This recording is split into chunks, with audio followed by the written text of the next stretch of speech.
প্রশান্ত মিরাজকে অনেক কথা থাকতে পারে, বাট আমি মিরাজকে এখানে একটু আনলাকি ভাববো।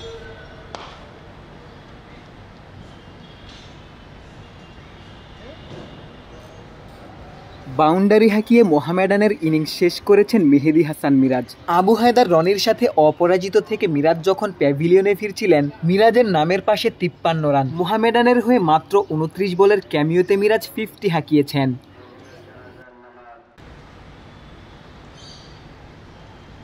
7টি 4 ও 1টি 6-এর সাহায্যে মিরাজ 50 পেরিয়েছেন। প্রায় 200 স্ট্রাইক রেটে টি-20 মেজাজে ব্যাটিং করেছেন। লঙ্কানদের বিপক্ষে সবশেষ সিরিজের আগেই মিরাজ টি-20 সেটআপে ছিলেন, তবে টানা 2 সিরিজ মিরাজ জাতীয় দলের বাইরে রয়েছেন। জিম্বাবুয়ের বিপক্ষে 17 জনের স্কোয়াডে মিরাজের জায়গা হয়নি। খালেদ মাহমুদ সুজন মিরাজকে অভাগাই ভাবছেন।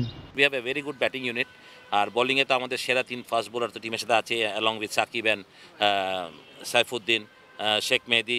এই ফর্মেটে যে ভালো বোলার, প্রশান্ত মিরাজকে অনেক কথা থাকতে পারে, বাট আমি মিরাজকে এখানে একটু আনলাকি ভাববো।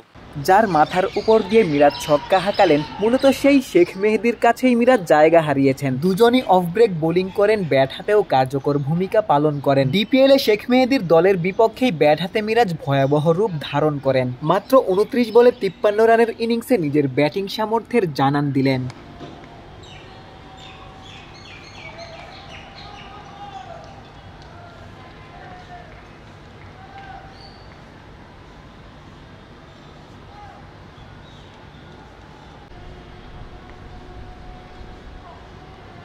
বিশ্বকাপের কথা চিন্তা করেই জিম্বাবুয়ের বিপক্ষে 17 সদস্যের স্কোয়াড দেয়া হয়েছে। তবে প্রধান নির্বাচক মিরাজের উদ্ধৃতি দিয়েই বলেছিলেন, যদি কোনো অফ স্পিনার ইনজুর্ড হন, মিরাজই তখন দলে ঢুকে যাবেন।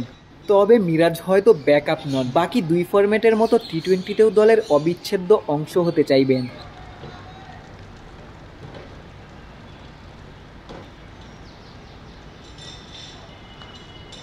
শেরেবাংলা জাতীয় ক্রিকেট স্টেডিয়াম থেকে ক্যামেরায় আমিনুল ইসলাম সুজনের সঙ্গে গোলাম সারোয়ার, ক্রিকেট 97।